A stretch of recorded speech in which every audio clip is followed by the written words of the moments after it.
Aí, portanto, a live do presidente Jair Bolsonaro tratou de diversos assuntos, falou sobre o sistema energético, a recusa do pedido de urgência para o PL das fake news, falou sobre o preço de combustível, vacinação. Vamos passar por alguns desses pontos com análise aqui dos nossos comentaristas. Eu começo contigo, José Maria Trindade, 2 minutinhos. Perfeito. Foi uma passada geral e o presidente mostrou que o Congresso Nacional acertou ao não votar com urgência esse projeto da fake news que tem endereço certo. É uma pressão da Justiça Eleitoral para evitar um debate mais amplo, mais solto, sobre tudo o que vai acontecer durante a campanha eleitoral. Essa história de filiais de empresas multinacionais se interessarem por Brasil é porque o ambiente de negócios aqui ficou melhor. Desburocratização, a abertura da economia e principalmente confiança. Ainda, preços dos combustíveis, esse assunto está se esticando demais. Sabe por quê? É a disputa eleitoral. O presidente Jair Bolsonaro não define o preço do combustível.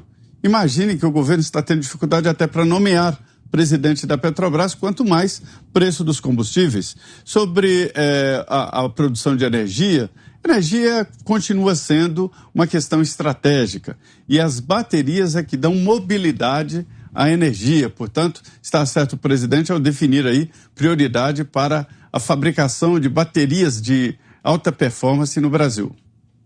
Isso. Fiuza, 2 minutos para você também. Destacaria, são muitos pontos, né? Mas eu queria destacar esse aspecto da desburocratização e da desoneração. Isso aí são ações que a sociedade brasileira, não vou nem classificar como liberal, né? O bom senso, o pragmatismo, ele empurra para isso, para você tirar aí os gargalos, né? Os entraves estatais que servem, evidentemente, para alguém ganhar no meio do caminho.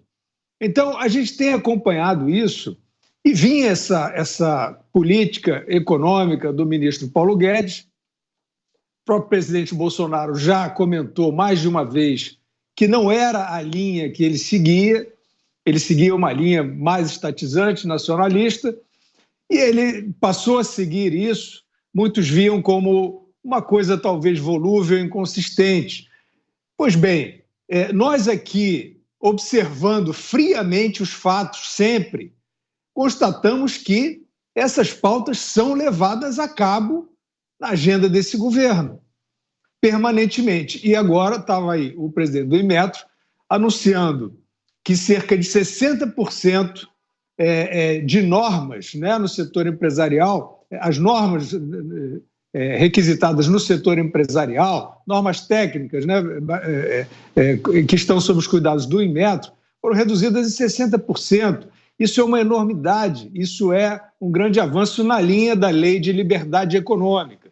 São pautas que não são monopólio desse governo, mas que esse governo, assim como alguns outros, mas esse tem sido pródigo em levar a cabo essa agenda, assim como da desoneração, da redução tributária, que também é uma pauta muito importante no país. Os chamados liberais sempre defenderam.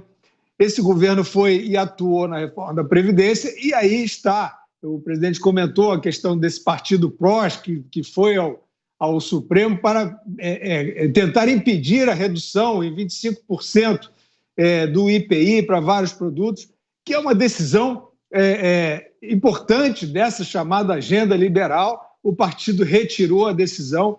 Então a gente vê, Carlos Aros, essa marcha, um esforço, claro, de desburocratização e de desoneração na sociedade, e nós não vemos aqueles que deveriam estar ajudando e apoiando, seja feito por qualquer governo, eles sumiram. Eles preferem ficar tentando estigmatizar esse governo com caricaturas, etc., e estão aí sem assinalar. Seria muito importante acadêmicos, né, economistas, pessoas aí com muita influência e muita voz, para dizer, para apontar e dar razão a essa agenda, porque aí, evidentemente, que os futuros aí, gestores, governantes mandatários, perceberão que são agendas fortes. Mas está aí, são medidas importantes de redução do custo Brasil que o presidente vai anunciar lá na live dele. E a grande imprensa não repercute, o meio acadêmico não repercute, e os economistas se calam, os liberais se calam sobre isso. É isso. Você acompanhou aqui na Jovem Pan a live do presidente Jair Bolsonaro. Dela participou o presidente do Inmetro, Coronel Marcos Gerson Júnior. E agora eu quero ouvir a Ana. 2 minutinhos também, Ana.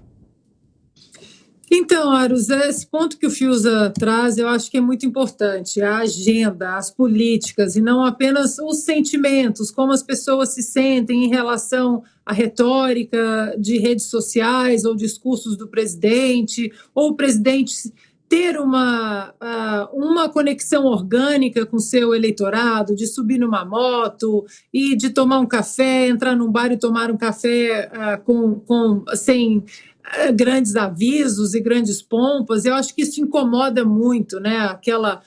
Os velhos partidos aí, PT, PSDB, agora todos, né, de roupinhas aí engomadas, querendo dizer que esse presidente é genocida, mas sem olhar as políticas. Eu estava vendo aqui exatamente 2 jornalistas desse consórcio, dessa grande imprensa aí que não olha as políticas. Uma jornalista da Globo News hoje disse que o Brasil não melhorou, o mundo é que piorou bastante.